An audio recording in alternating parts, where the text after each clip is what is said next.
Not just all music, we had Charles Dickens gave his first ever 3 recitals of A Christmas Carol in the town hall, and Dickens was a man with quite a good social conscience, and on the first night we had all the tops and well-to-dos coming up and paying top dollar. They wanted to be in the queue to see Dickens, but Dickens said, well, over the next 2 nights I'm dropping the prices and just the normal folk like you and I can go and hear him. So that's what happened. So what we're going to do is start our journey now. Now you'll notice there's a load of bears have suddenly appeared in Birmingham. We've got over 200 of them at the moment for the next 10 weeks. And it's all part of a campaign called the Big Sleuth. Now, unbeknownst to me, the Sleuth is actually a collective name for bears. It's obviously a name of a private eye as well, like Barrow or somebody.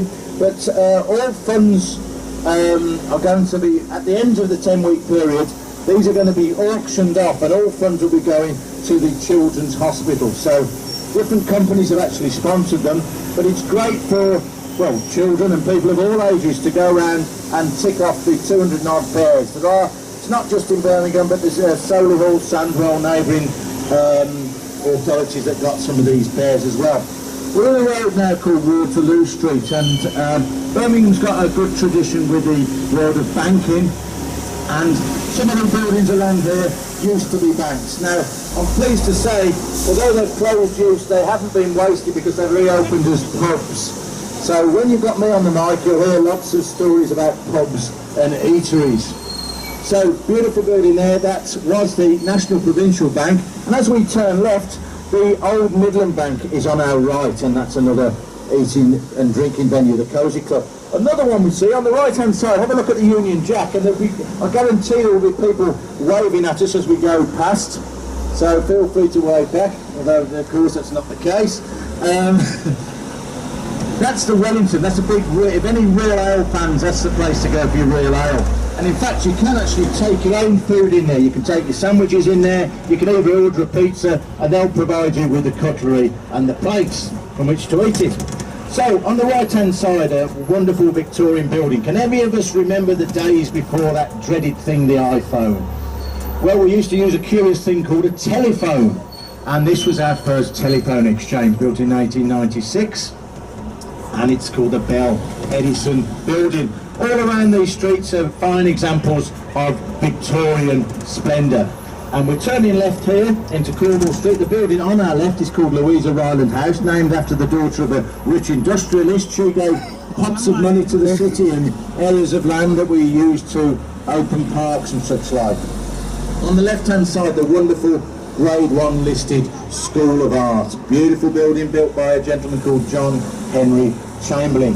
And on the right-hand side, this is a site of where Birmingham's first free library was sited in back in the 18th century. We'll be seeing our new library a bit later.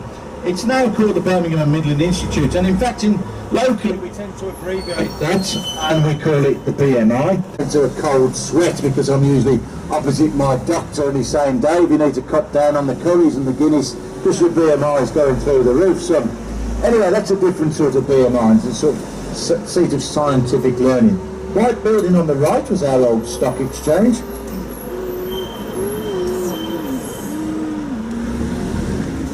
And have a look now left, please, folks, and you'll see above the entrance, or one of the entrances to the Museum and Art Gallery, wonderful carving depicting the motto of Birmingham, which is Forward, F-O-R-W-A-R-D.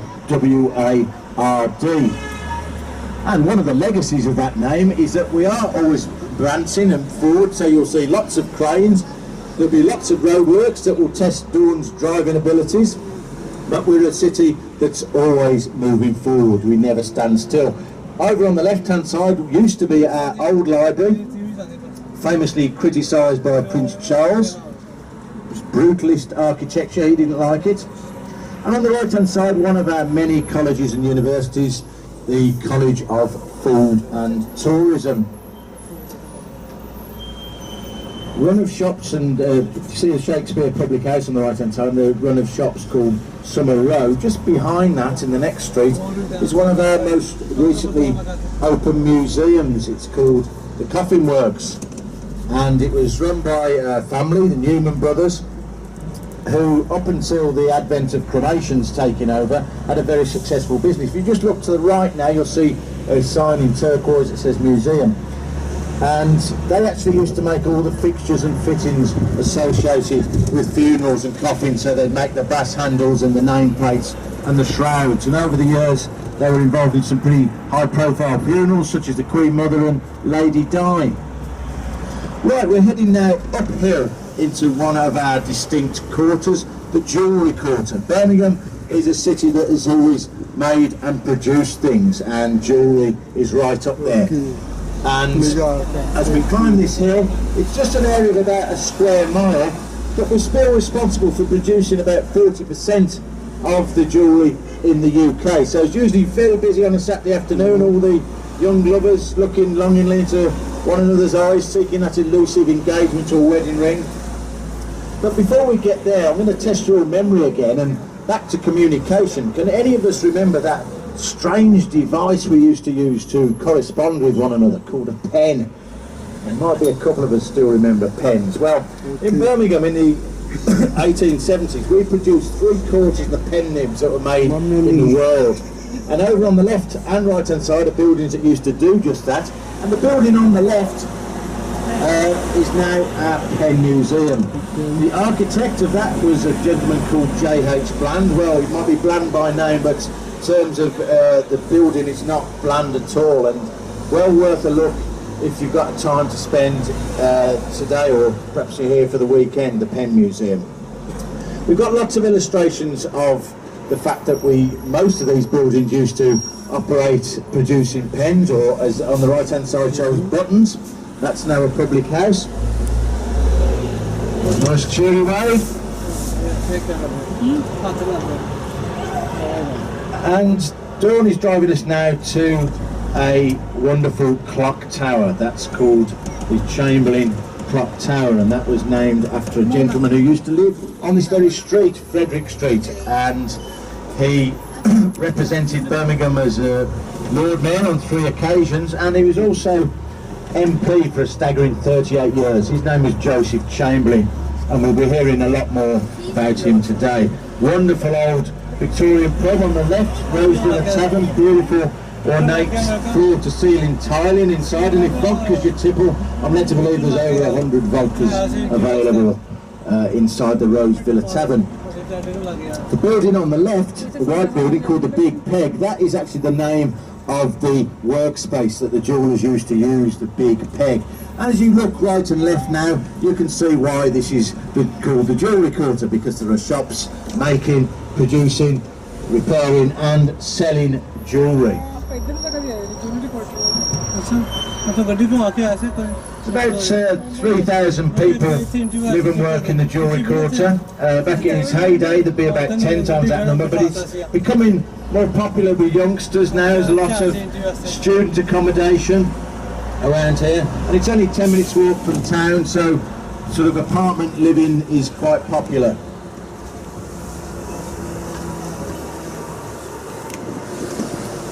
A lot of specialist shops you find here, not just jewellery. There's a one there, a whiskey one, there's a chocolate shop where you can actually go and make your own chocolate. And on the right hand side is one of a couple of special lampposts, which is called the Gateway to the Jewellery Quarter. It was work of an Indian designer, Anu Patel, and we've got 3 of those. For any budding legal eagles or Petrocellis or Rumpoles out there, they may wish to come and study at the University of Law. Students are extremely important to the city. We've got over 60,000 in Birmingham, obviously generating a lot of cash. I'm sure some of you are parents and will have had to lash out some horrific sums of money to keep your kids educated, but it certainly helps to move the economy of Birmingham.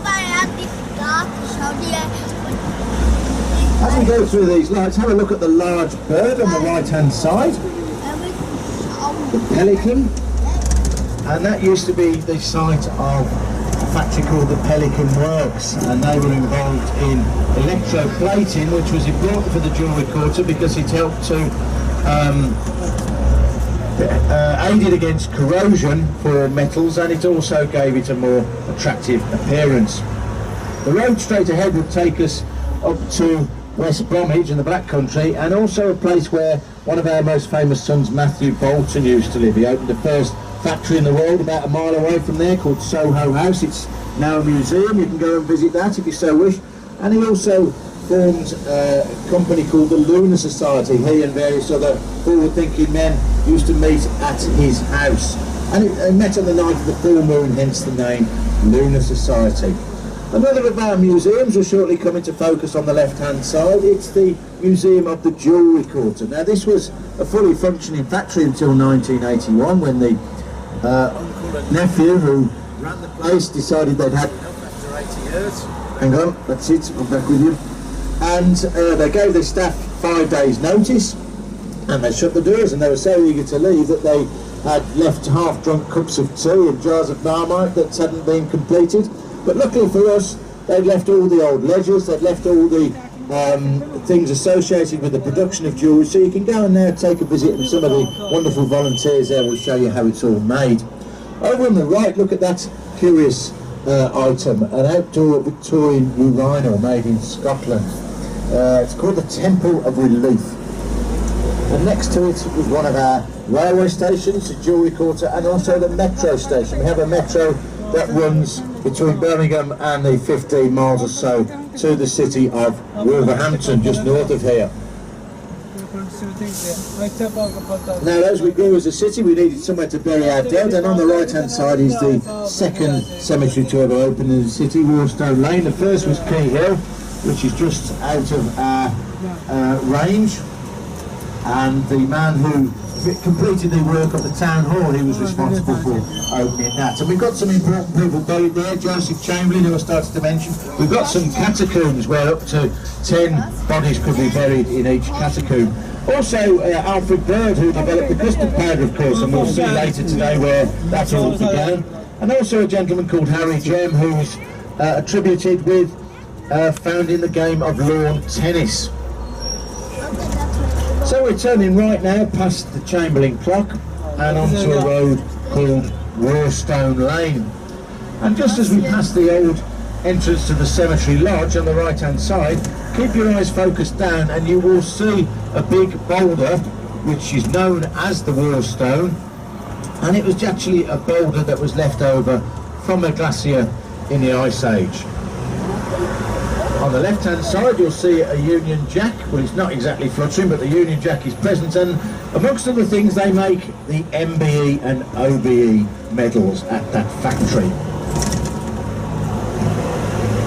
Now, Matthew Bolton, who I just mentioned, when he started his first factory, he was fed up that he was having to go to Chester in the northwest of the UK to get his products hallmarked. So he asked if Birmingham could have its own assay office, and off he went to London, and he met up at the same time with people from the city of Sheffield who had also made the same request, and they met at a pub called the Crown and Anchor, and they tossed a coin and Sheffield won. They chose the Crown and Birmingham chose the Anchor. Now have a look on the left hand side and you'll see an anchor and the date 1773, and that's when our first assay office was formed. This is a more recent version. We moved a couple of years ago because we're the largest hallmarkers in Europe. We hallmark 12 million items a year.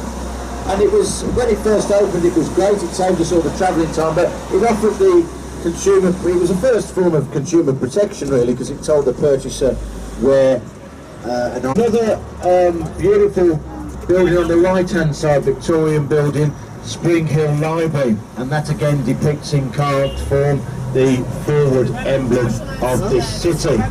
Okay. It's and I've mentioned already that Birmingham is a city that's made and produced things. We've gone through one quarter that does just that, the Jewellery Quarter, but of course we used to make the motor car. And over just the other side of this carriageway on the right hand side you'll see a showroom for the Mini motor car. And Minis used to roll off the track at Longbridge in Birmingham several years ago. The Rover plant's since closed down. We've got Jaguar Land Rover not a million miles away. But George Cadbury founded his company and he created the model village of Bournville, which is still going strong. Oh, on the right-hand side, the large building that you can see in white is the National Indoor Arena, major sporting venue. It was opened by British Olympic gold medalist Linford Christie in 1991. In the last couple of years it's been extended, about 18,000 people it can hold. Also plays host to various concerts and gigs and Disney on Ice, that sort of thing. But it's one of the reasons that Birmingham has been awarded the honour of hosting the World Indoor Athletics Championships in 2018, so we'll have all the major athletes from the world descending on us. We are also in the process of putting together a bid for the Commonwealth Games in 2022. We're up against other cities such as Liverpool, but Birmingham's reasonably confident. We've got a lot of things in place already, so it'd be a great shot in the arm to the city if we were able to be awarded that. Okay. So one thing that surprises first-time visitors to Birmingham, it's quite uphill and down dale. We actually sit on a plateau 125 metres above sea level, so Dawn is often having to drop into a low gear to make a small climb. And in a few moments time, on the left-hand side, have a look just beyond this job centre and you'll see a fleet of locks. And that's part of the Birmingham to Fazeley Canal. The BT Tower there you see on the left, that's the tallest building in the city, standing at 499 feet. But the canals are very important to Birmingham. When we're an industrial powerhouse, we used to have raw materials brought in from Wolverhampton and the Black Country by canal. James Brindley cut the first canal in the 1750s in Birmingham. And of course we rather famously have more canals than Venice. Now unfortunately this afternoon we haven't got the same weather, or we don't have the ice cream or the good looking gondoliers or the gondolas, but we do have 11 miles more canals than that beautiful Italian city.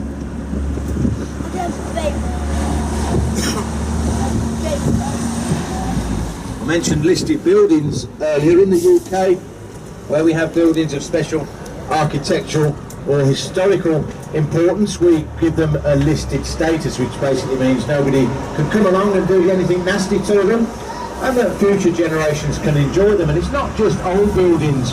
The tall office block you see on the right hand side, that's called Alpha Tower, and that is a listed building. That was listed in 1960. It's empty at the moment. Used to be home to, amongst other things, a local ITV television station. And as we swing round to the right, have a look to the left, folks, and you'll see another view of the town hall.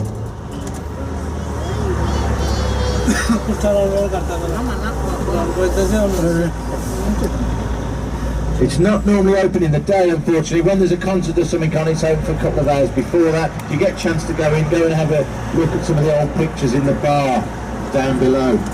On the left-hand side is Grand Central, our main railway station, New Street Railway Station, and in the last 12 months or so, it's been joined by John Lewis Department Store and lots of other eating and drinking and retail opportunities. It's the second busiest station in the UK. Waterloo in London's the busiest, but we have about 140,000 customers going through the concourse each day. Birmingham's got a rich association with the theatre, and one of our theatres is on the left-hand side, the Alex.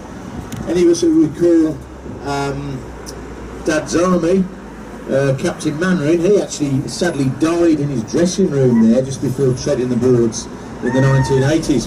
The big tall building on the left is second only in size to the BT Tower, second tallest building, the Radisson Blu Hotel and luxury apartments at the top. And as we go around this island, in the middle you'll notice a Chinese pagoda 7 stories high. It was actually made in China and shipped over here and given as a gift to the city by a gentleman called Wing Yu. He owns a couple of restaurants in another of our quarters, surprise surprise, the Chinese Quarter.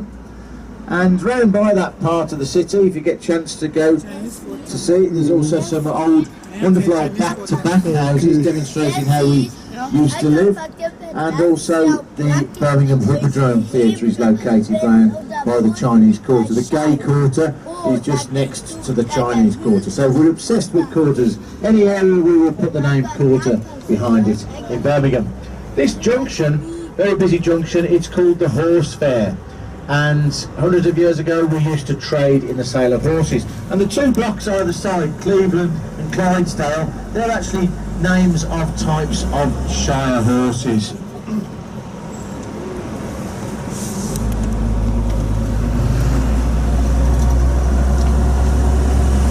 So unless you've got x-ray eyes, you won't be able to tell that we're travelling over some tunnels now. And those tunnels lead from New Street Station to a building we'll shortly be coming into focus on the left-hand side. It's called the Mailbox, and it's now a big, expensive shopping area, home to hotels and the local BBC. But it used to be the building where the city used to sort its post. So the mail trains would arrive at New Street Station late at night, and then the mail would be transported through the tunnel straight to the building on the left. It closed and moved out to the north of the city, and in the millennium year 2000 the Mailbox opened. So we'll shortly be turning left onto one of our busiest streets, Broad Street, and in about, in about 10 hours time it'll be thronging with young people at play. This is where our hens and stags like to come and celebrate, or perhaps commiserate, before they tie the knot. And Broad Street's got lots of things for youngsters to enjoy, lots of bars and clubs. But we've got some fairly spectacular buildings before we get there, and not least of which is the magnificent Library of Birmingham on the right hand side. There's loads of people up there on the gallery. Don't know if they'll spot me waving.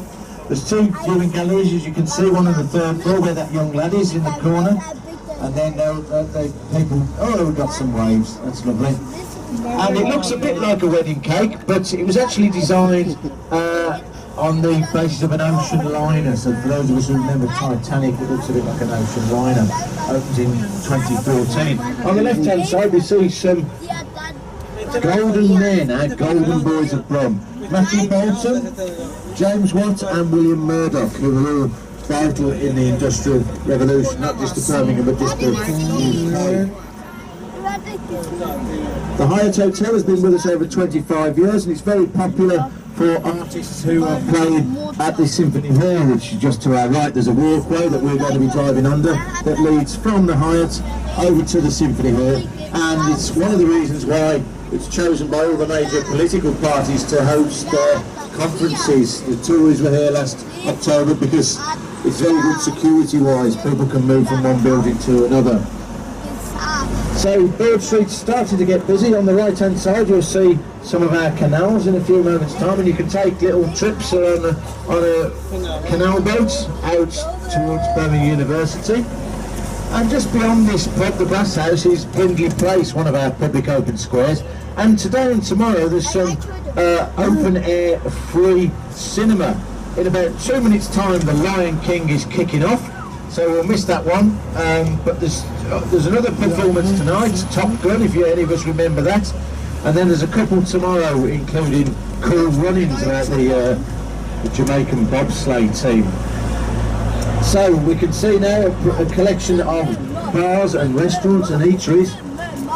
And with all the hens and stags coming to enjoy themselves in Birmingham, we need places to accommodate them. So we'll also see loads of hotels as we go along here, and lots of evidence of new hotels being built as well. Birmingham is a city of a population of just over 1 million, but we get pretty staggering 39 million visitors who come to the city each year for different reasons. Tourism or conferences, as I said. During the 1980s, the Labour and Tory parties in Birmingham put aside their political differences, and they said, well, let's apply to Europe for some funding and do up the canals. The canals, whilst they were very important at the start of the Industrial Revolution, after the advent of steam trains, they were pretty much unused and unloved. So we petitioned Europe successfully in getting a lot of money, and since then they've become a major tourist attraction, our network of canals. One of our small public squares on the left, called Auchinleck Square, named after the gentleman you can see on the green statue there, Claude Auchinleck, who was a commander in the British Army in World War II. So Dawn and I are very pleased you've chosen this Birmingham to visit. There's plenty of Birminghams knocking around in the world. Depending on what you read, anything between 27 or 30, but we were the first, I'm pleased to say. And there's even a crater on the moon called Birmingham. And that sits next to one called Chicago, and Chicago is one of 7 twin cities that Birmingham is linked with. One of the important cities that we link with is Frankfurt, and where we started our journey today and where we'll finish as well, Victoria Square. Each November and December we hold the largest German Christmas market outside of Deutschland, and it attracts about 5.5 million visitors each year. On the left hand side you'll notice a Lloyd's Bank. Lloyd's started in the city in 1715. I know very few of us physically go to a bank nowadays, it's all done online. But we did also open the first ever building society in the world in 1775 called Ketley's. That was opened just at Snow Hill. We'll be travelling back through there a bit later on our journey. But you'll immediately notice a change in scenery now, and the road's much wider and the buildings are set back, and we're now in the leafy district of Edgbaston. Now, when William the Conqueror invaded, he drew up an itinerary of what land he'd now taken ownership of, and he drew something up called the Domesday Book. And at the time he did that, the suburb of Edgbaston was valued at 30 shillings. Well, you can put a few noughts on that nowadays because it's quite an affluent area, as you can see. Loads of trees. In Birmingham we've got 6 million trees, about 6 trees per head. So as the area became more affluent, the people wanted to have their own church. So the church that was first built in Edgbaston is on the right hand side, Victorian Gothic design, Church of St George. Now as we swing around here, I've noticed a lot of different accents on the bus today, but I don't know if there were any from Manchester. I didn't spot any from Manchester. The reason I asked that, Birmingham and Manchester, we have a bit of playful banter as to who's the second city. Well, it is of course Birmingham, we all know that, but one of the proud boasts we have at the moment is we've got 5 Michelin star restaurants and they have none. And one of those Michelin star restaurants is Simpson's on the left. It's far too expensive for me to have been inside, but it gives me enough pleasure as a Birmingham City football fan to be able to say Birmingham 5, Manchester 0. I don't think I've ever been able to say that on a footballing front.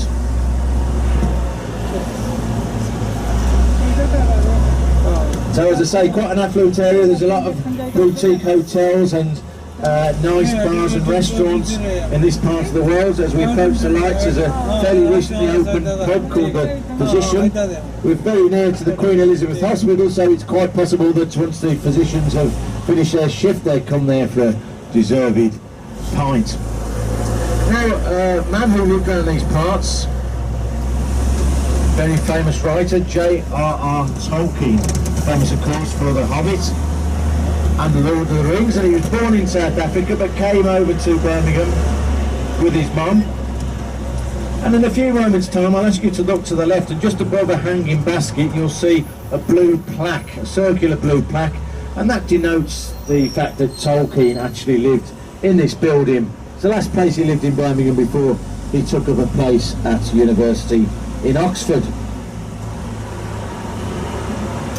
And when Tolkien lived around Edgbaston, he lived in a road called Stirling Road, a few streets from here, and when he looked out of his window he could see 2 towers. They still stand to this day. One is a Folly, one belongs to a water company, and they are believed to have acted as an inspiration for some of his stories as well. Now, Tolkien converted to the Catholic faith and he used to worship at the Oratory Church. Now, some of you may be able to see just a green dome poking out directly opposite us. That's the dome of the Oratory Church. And truly magnificent building, absolute gem. If I was to recommend one building for you to go into in the city, it would be that building. And Tolkien used to actually be an altar boy there. And in fact he was funded, the family hadn't got much money, and some of the priests, university. But the man who founded that church, John Henry Newman, were in the process of trying to get him a sainthood. and that hasn't happened for a couple of years in the UK, but you've got to get a couple of miracles under your belt in order to achieve that. So we've got one at the moment, so we're on the lookout for another miracle, but also you have to go through various stages, and one of those stages is the beatification. And we received a visit in 2010 by the head of the Catholic Church, Pope Benedict, and he came to this church. He celebrated an open-air mass in the city, and he came to this church, and there's actually a special shrine dedicated to Newman. And as we turn left, again, I'll ask you in a few moments to look right, and you'll see another circular blue plaque which denotes the visit of Pope Benedict, just next to the black gates which lead inside the church. It is seriously like being in part of Italy, and they still, in fact, they say 3 masses a day, one of which is in Italian. Hand side of the bus, just be careful that no protruding branches from some of these trees cause us any harm. We do have a wonderful hospital, the Queen Elizabeth Hospital in Birmingham, only a couple of miles away, but I don't want Dawn to have to do any detours with any of this important cargo we've got on board today. The QE Hospital has got a wing that's dedicated to servicemen and women who've served out in Afghanistan, and it gets regular unannounced visits from people like Prince Charles and David Beckham and Ray Winston, the actor. It's absolutely renowned hospital for our service men and women. So we mentioned Joseph Chamberlain earlier, very important man to the city of Birmingham. He wasn't a Brummie, he was a Londoner, but he came up to the city to manage the family business, and they made nuts and bolts and screws, and he was a very astute and successful businessman, but he also had a great social conscience, and he entered the world of politics. I mentioned earlier he was MP for a staggering 38 years, and whilst he was heading up things in Birmingham, he looked around him and he was a bit perturbed by some of the poverty that he saw. He saw a lot of poor conditions in terms of housing, a lot of slum housing, so he pushed through legislation to ensure that we could build new appropriate housing, and he also took over the running of the water services and that of the gas. And it prompted an American journalist who was visiting at the time that Chamberlain was here to note that Birmingham was the best governed city in the world, no less. But Chamberlain wasn't interested in just the basic facilities. He wanted to ensure that the citizens of Birmingham could enjoy times when they weren't at work, their social time. So he took about a period of opening libraries and parks, and swimming baths, and he also was instrumental in ensuring that the museum and art gallery opened in the city. It's one of the finest in the country. It's free to enter, so free is good in anybody's book, and it's home to a lot of pre-Raphaelite painting. If you want to go down,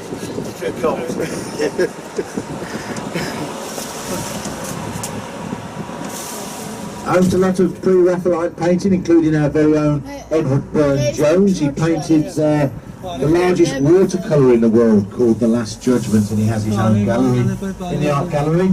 And we also have a very important collection of Saxon treasure, possibly the most important ever found, called the Staffordshire Hoard. So go along there if you haven't been there already. There's a lot of building work and disruption, but the art gallery is still very much open. Seem to expand in terms of our retirement living. Now, gone are the days where you simply have a small room and a bedside cabinet. Nowadays, some of the retirement villages that we see, and we're going to see 2 on the left hand side in a minute, they're the luxury variety. So they've got their own sports rooms, and they've got their own bars and restaurants. Actually allow you and I could walk in there to sample the delights of the bar or restaurant. It's open to the public as well. So over the next few minutes we're going to be going to a part of Edgbaston that is central to Birmingham University. Birmingham University is the largest of our further education establishments. And we've got over 33,000 people, either postgraduates or undergraduates, who are based at Birmingham. So left and right we start to see halls of residence and conference facilities.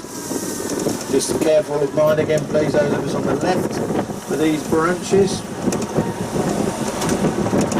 which is possibly more commonly known as the foxglove. And that's used nowadays to help people who've got problems with their heart. And Withering lived just next to the church, and he's buried in the grounds there. Just mind the branches again please folks. So Withering's old home now is a golf club, Edgbaston Golf Club, and it was opened by Neville Chamberlain, one of Joseph Chamberlain's sons. And Neville Chamberlain himself, he entered the world of politics. He was in fact Prime Minister during the Second World War when we were facing Mr. Hitler. And in fact it was during the Second World War that the golf club suffered a bit of bomb damage to the course and was closed for quite some time. Birmingham took a furlough battering during the Second World War, and during the period from August 1940 to 1943 we had a total of 77 successful raids from the Luftwaffe and a total of 2,271 fatalities. We tried to fight back as best we could. We did build a little aeroplane called the Spitfire that was heavily involved of course. And if any of you have had opportunity to visit our think tank museum, you'll have seen a Spitfire plane based in there.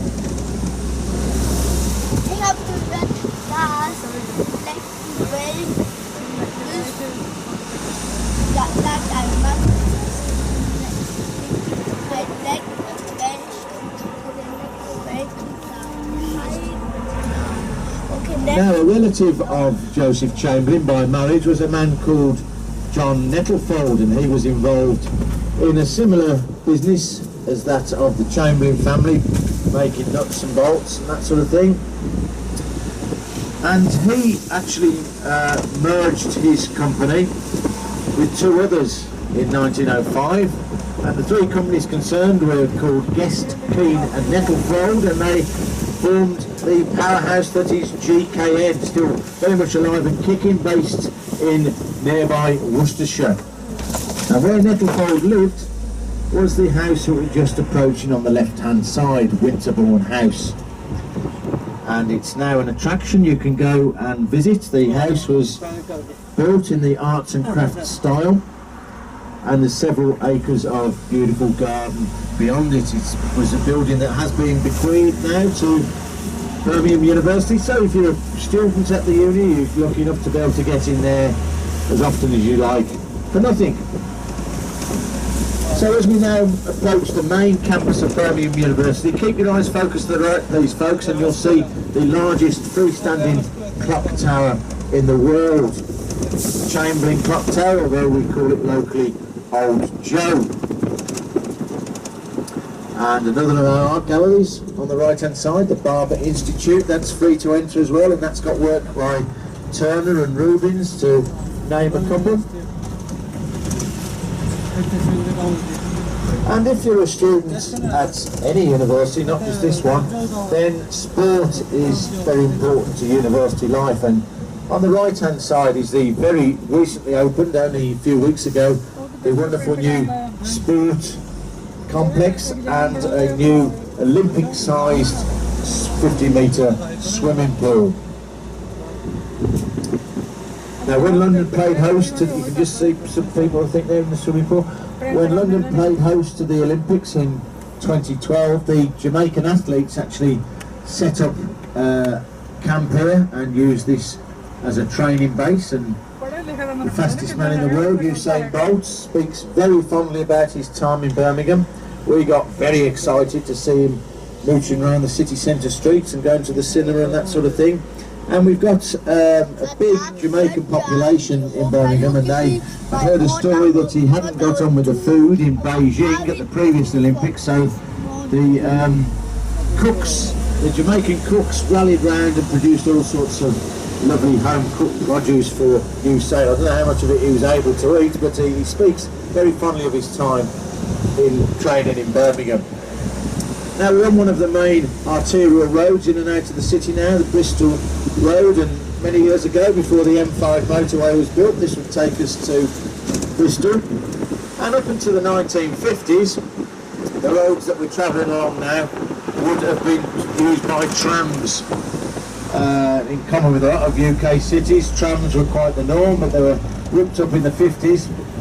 But we used to, because we're a long way from the sea in Birmingham, 100 miles or so, so we used to jump on the tram from the city centre and travel 11 miles or so out to a place called the Lickey Hills, and we felt like we'd been on our holes. There's some lovely hills and a few slot machines, we could buy some candy floss, and we were able to recharge our batteries in the Lickey Hills. Now we're turning right in a moment, but just in case any of you are dropping off, and I don't blame you, I probably would be if I was listening to me, I'll get you a bit of audience participation involved. I'm going to sing, or attempt to sing, the opening bars of a little number, and let's see if you can follow up with the next verse.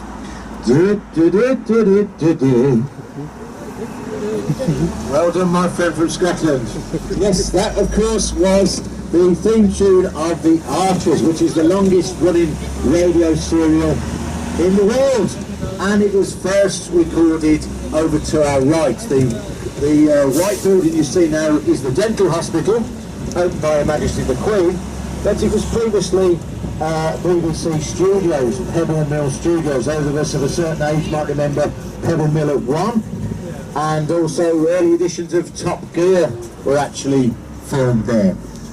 As we turn left, spare a thought for the poor scrawny ostrich you might be able to see through the black railings.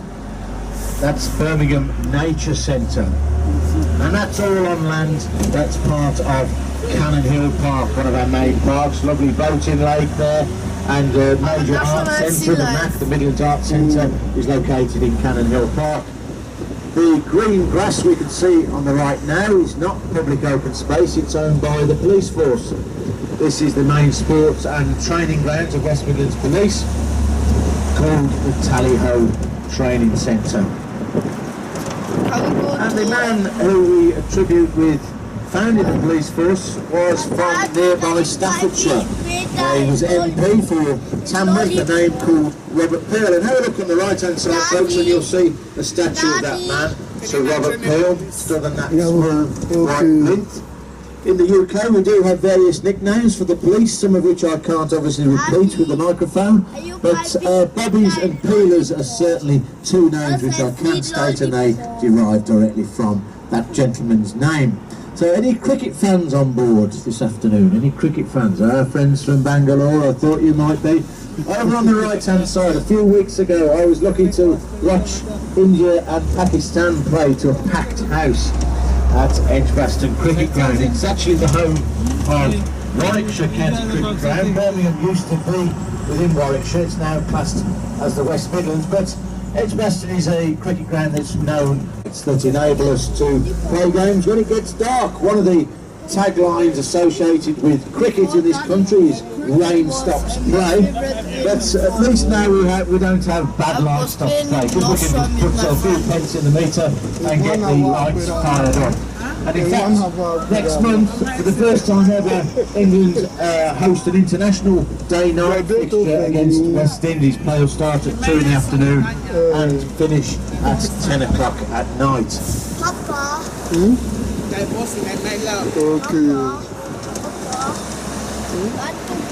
The park on the right-hand side was the second. Oh, they've got a little impromptu game of cricket going on there in the distance on the right. And this is called Calthorpe Park. It was the second park to open in the city. It was owned by the Calthorpe family. They own a lot of land, and they have managed an area of the city called the Calthorpe Estates for over 300 years now.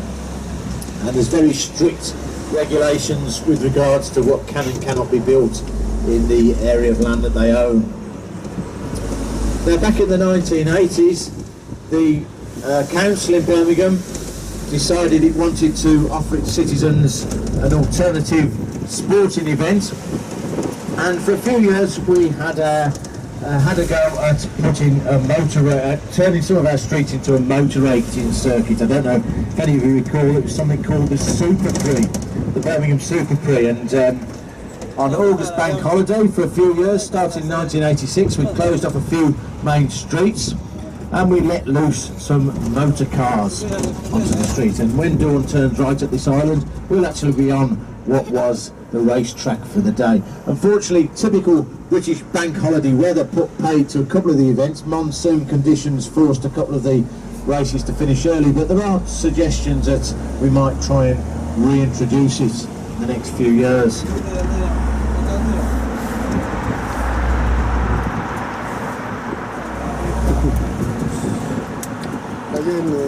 Now, the one thing I noticed looking around the top deck of this bus today is this look a very well-travelled bunch of people. And I'm sure during your time you've been to major European cities such as London or Paris maybe. And when you visit cities such as that, they've got a great feature, namely a river running through it. London, of course, has the Thames, and Paris the same. Well, let me tell you, it's no different in Birmingham. We have our very own river. You can probably hear it thundering along already. But in a few moments' time, I'll be pointing it out and asking you to look left, and you may be lucky enough to see our very own River Ray, just by these railings on the left-hand side there. The 14 miles long River Ray. It trickles into a tributary in Staffordshire, the River Tame. But there are plans over the next few years. We'll be shortly driving through an area of the city called Digbeth, where we will pick up the River Ray again. There are plans to open up the river so that people can get up close and personal with it.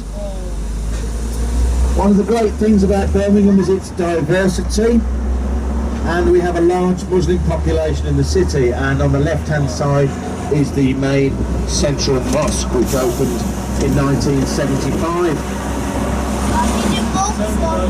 Now, I mentioned restaurants earlier, the posh variety, where I don't go, but I do go to the cheap variety.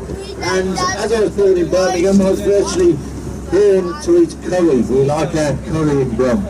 And we particularly like our Balti food. There's a particular food that's served up in a small silver dish, and we actually have a bit of a tourist area called the Balti Belt, which is about a mile away to the right from here. It's a series of roads that specialise in that type of food, and fairly cheap evening out. You can usually take your own alcohol, which greatly reduces a lot of bills, and we dispense with things like cutlery, and we just rip off a large chunk of beautiful naan bread and dive into the Balti bowl.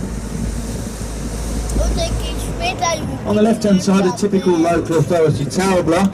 Back in the 1980s, we were the third largest social landlord in Europe, and at that time we had well over 100 tower blocks.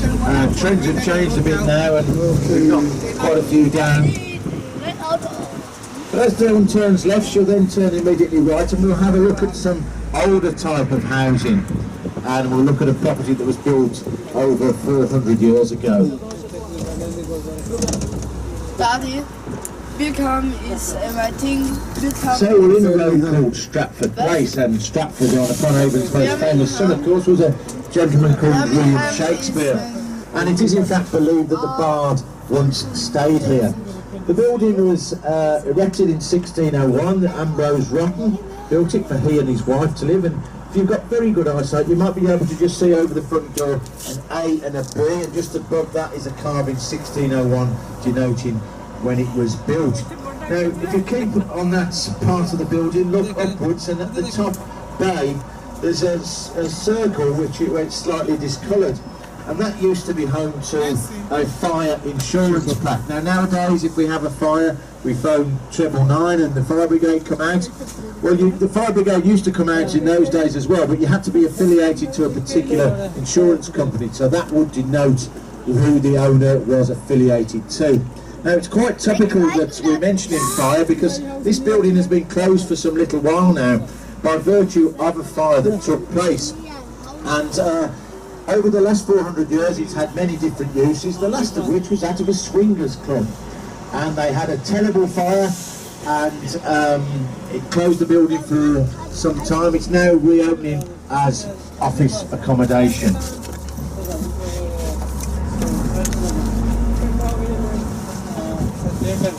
Now if we stay on the theme of the 1600s, we talk a little bit about the English Civil War.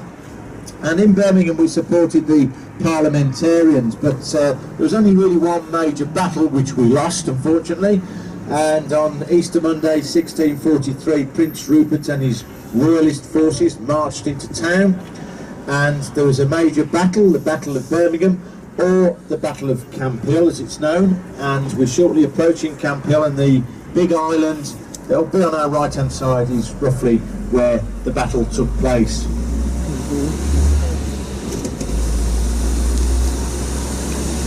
Now we're on our way now back into the city, and we're doing so through the area known as Digbeth. It used to be called Derrit End. It was the original first route into the city.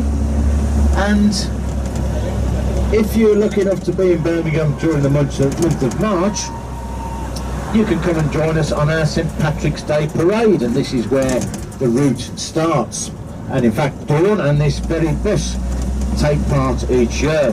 Birmingham's got a big association with the Irish, and we have the third largest St Patrick's Day parade in the world. It's held on the Sunday before St Patrick's Day, which is the 17th of March, and we have about 80,000 people thronging the streets. We have marching bands come across from Ireland, and livestock en route. It's a wonderful splash of colour. We've got lots of other festivals for Diwali and for other faiths, but possibly the biggest is the St Patrick's Day parade. And we're now entering an area that is known as the Irish Quarter, and Digbeth used to have a pub on each corner, and it's also the road where the drovers who brought the cattle into market used to come, and they used to like to stop at these, all of these pubs. So by the time they got to the top, it was like the blind leading the blind.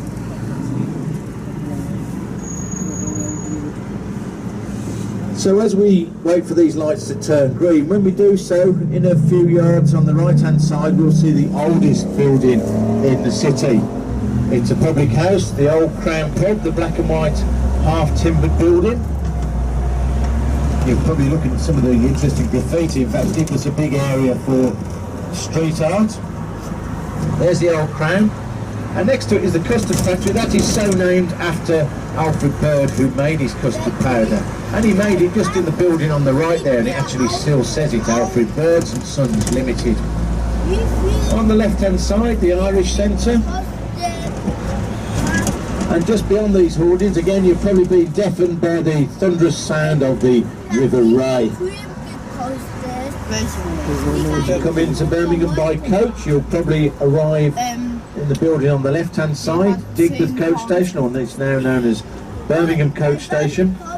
And you can see on the left-hand side evidence of building work that's about to commence. There's sand and gravel and building blocks. There's going to be a public square built there and a new hotel. And we've got a beautiful old building on the right-hand side. It's now a nightclub. It's called the Institute. That's the old Digbeth Civic Hall.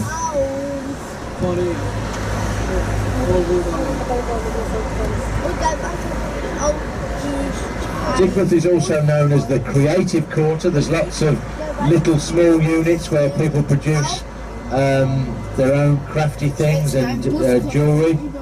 But we put the word quarter behind most things in Birmingham. We've got about 25 different quarters, I think, at the last count.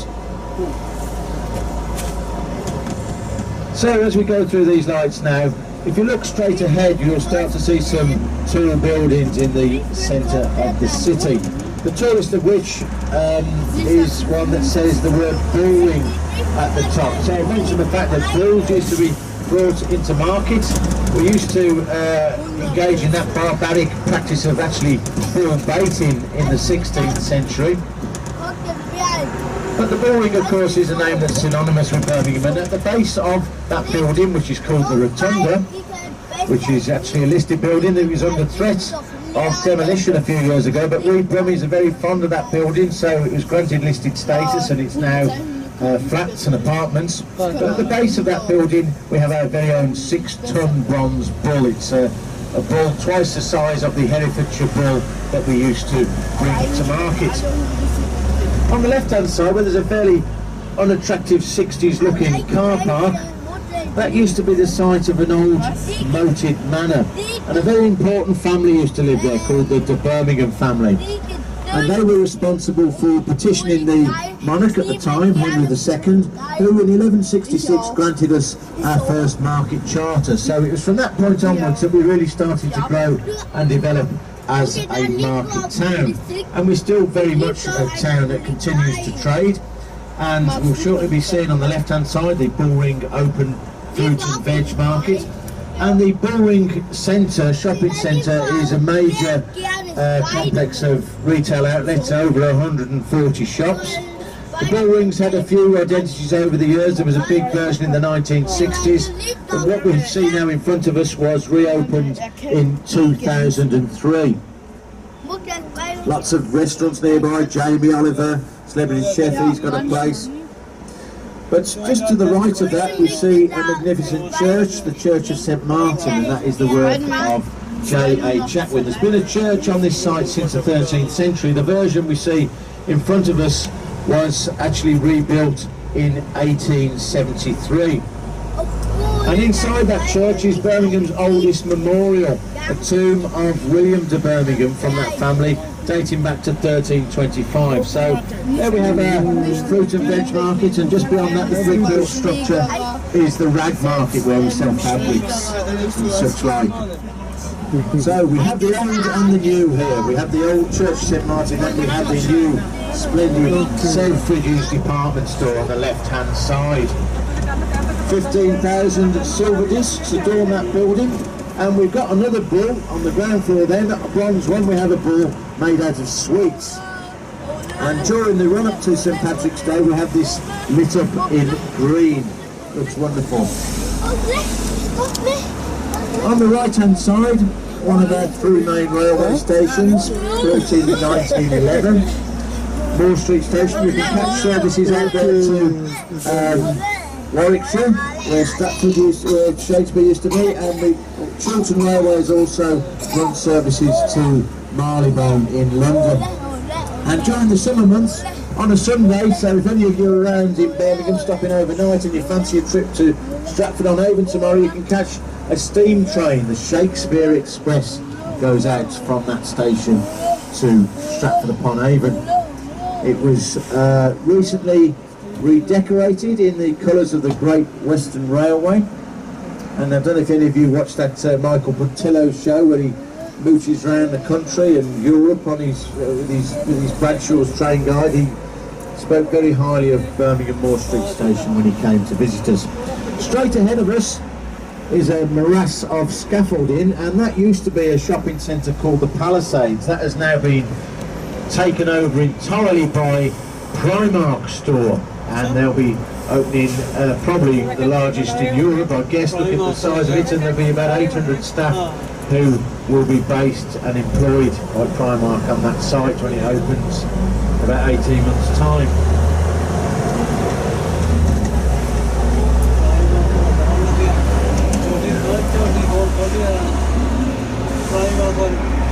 Now in about 10 years' time we'll be opening another new railway station at Curzon Street, and Curzon Street is just in the area off to the right, which is known as East Side, and it'll be the main hub for the HS2 rail link, High Speed 2. It's proved quite controversial because it's going through a lot of beautiful English countryside, but it's going to reduce journey times between London, the capital, and Birmingham to about 49 minutes.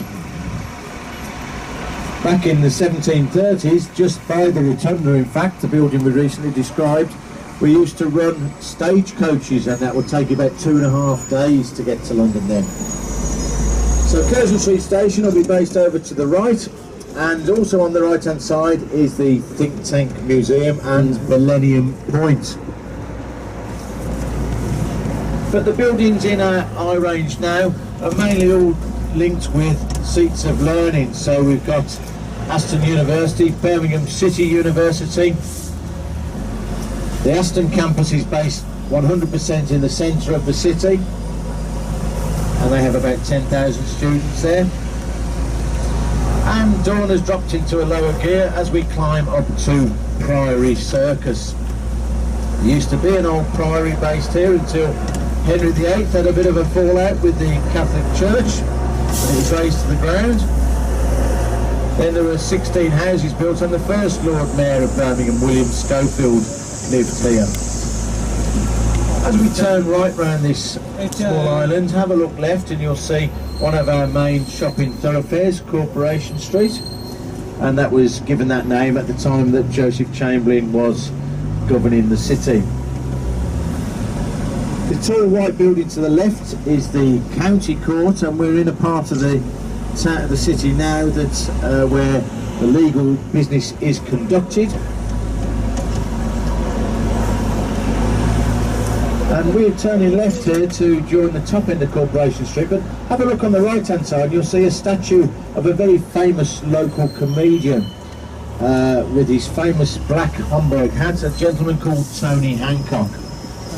I'm sure my friend from Australia will know Hancock. He was born in Hall Green in the south side of Birmingham. On the left hand side, the old County Court, and to the right is our main criminal courts, Queen Elizabeth II criminal courts. The beautiful terracotta building on the left is our Magistrates Court, named after good old Victoria, and as we pass the entrance, have a look just above there and you'll see Queen Victoria herself depicted in a terracotta carving.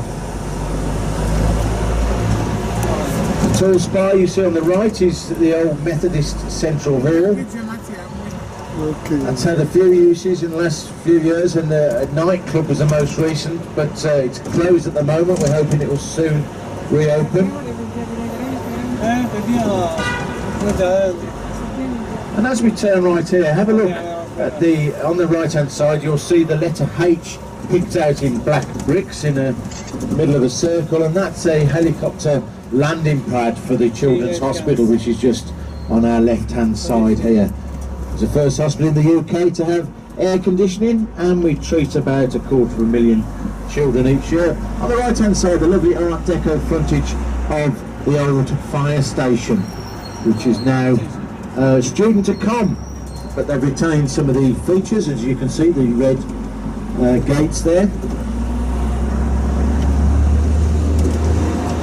And just the other side of this carriageway was yet another one of our courts, the gun quarters. The gun quarter, we used to produce a lot of guns in Birmingham.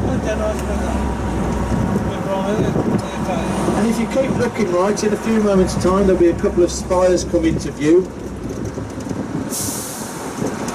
And that is St Chad's Catholic Cathedral. And it was the work of the architect Augustus Pugin, possibly more famous for his work in London with Big Ben and the Palace of Westminster. Pugin was prolific in his output of particularly religious buildings, and he was like Tolkien, he was a convert to the Catholic faith. Now Birmingham has the third largest police force in the land, behind the Met in London, and that's of the Scottish Police Force, and our main police station is on the left hand side here, Lloyd House. Hope none of you see the inside of that building later today. Sure you won't. So this is an area where there's a lot of insurance, buildings and such like, but it's also a part of the city where Dawn needs to be on her mettle, because she might come face to face with one of our pink and white trams. We've recently extended the tram network to encompass the main streets in the city centre, and if you see tram number 37, it's named after our dear old Ozzy Osbourne, good old Ozzy Osbourne, son of Birmingham. On the right hand side is Snow Hill Station, where services were first run to London in 1870s, and on the left, there's some scaffolding there now, but the Great Western Arcade was built by the Great Western Railway, and it was voted Birmingham's Building of the Year in the 1980s. Some lovely specialist shops. If you get a chance, when you get off the bus, have a look at the Great Western Arcade. But we're on an important road now called Colmore Road. We're in the highest part of the city, and it's where our cathedral was built, the Anglican Cathedral. A lady called Penelope Phillips owned a cherry orchard, and she gave the land in order that the cathedral be built, and therefore we, in our gratitude, we named it after her, so it's called St Philip's Cathedral. Most cathedrals are named after saints. It was built in 1715, and it was the work of a local man, Thomas Archer, who was a pupil of Sir Christopher Wren, famous, of course, for St Paul's in London. And it was built in the Baroque style. The architect had travelled extensively across Italy, and was very much influenced by the Baroque style. It's got some beautiful stained glass windows in there by Birmingham's own Edward Burne-Jones. Well folks, I can't believe it, we're back, and luckily precipitation has kept away very kindly. So I hope you've enjoyed this brief look at the second city, and you may have spotted a couple of places you may wish to go and visit. Thanks for being attentive, and thanks to Dawn for driving, and enjoy the remainder of your stay in Birmingham. Thank you. Thanks.